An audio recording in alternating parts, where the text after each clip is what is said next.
மண் உறுதித்தன்மை குறைவால் கோவையில் நிலநடுக்கம் ஏற்படுவதற்கான அபாயம் இருப்பதால் உக்கடத்தில் அரசின் அடுக்குமாடி குடியிருப்பு வீடுகள் இடிக்கும் பணி துவங்கப்பட்டுள்ளது.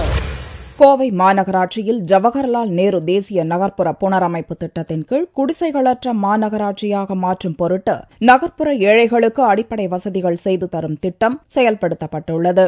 இந்த திட்டத்தின் மூலம் கோவை மாநகரத்தில் நீர்நிலைகள் மற்றும் புறம்போக்கு இடங்களை ஆக்கிரமித்து குடிசை அமைத்துள்ளவர்களுக்கு மாற்று வீடு வழங்கப்படுகிறது. இத்திட்டத்தில் கீழ்கோவை உக்கடத்தில் 2904 வீடுகளும், அம்மன் குளத்தில் 936 வீடுகளும் கட்டப்பட்டுள்ளன. இந்நிலையில் உக்கடம் மற்றும் அம்மன் குளத்தில் கட்டப்பட்ட அடுக்குமாடி குடியிருப்பு வீடுகள் கடந்த 2011ஆம் ஆண்டு மண்ணில் புதைய துவங்கியதால் அந்த வீடுகளை நிபுணர்கள் குழு ஆய்வு செய்தது. ஆய்வில் அப்பகுதியின் மண் உறுதித்தன்மை குறைவாக இருப்பதாலும் பேரிடர் மேலாண்மை சர்வேயில் உக்கடம் பகுதி நில அதிர்வில் 3வது மண்டலத்தில் இருப்பதும் தெரியவந்தது.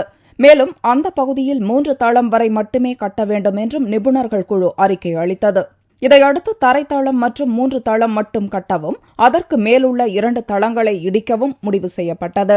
குடிசை மாற்று வாரிய பரிந்துரைப்படி கட்டடத்தை இடிக்க தமிழக அரசு கடந்த மாதம் உத்தரவிட்டது. அரசின் உத்தரவை தொடர்ந்து உக்கடம் அடுக்குமாடி குடியிருப்பு பகுதியில் வீடுகளை இடிக்கும் பணிகள் துவங்கியுள்ளன. கோயம்புத்தூர் எந்த நேரத்திலையும் பூகம்பம் நடக்கலாம். அந்த பூகம்பம் சாதாரணமாக இருக்காது, கொஞ்சம் விபரீதமானதாக இருக்கும்.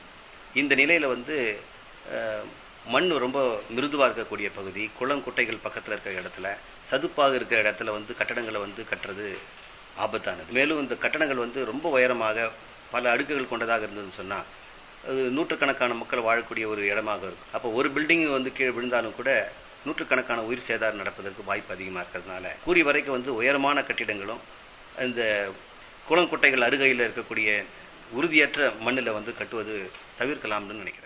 முதல் முறையாக அரசின் கட்டடத்தில் துவங்கியுள்ள இந்த நடவடிக்கைக்கு அடுத்தபடியாக மாநகரத்தின் அடுக்குமாடி குடியிருப்புகள் குறித்தும் நிபுணர்கள் ஆய்வு செய்ய உள்ளனர்.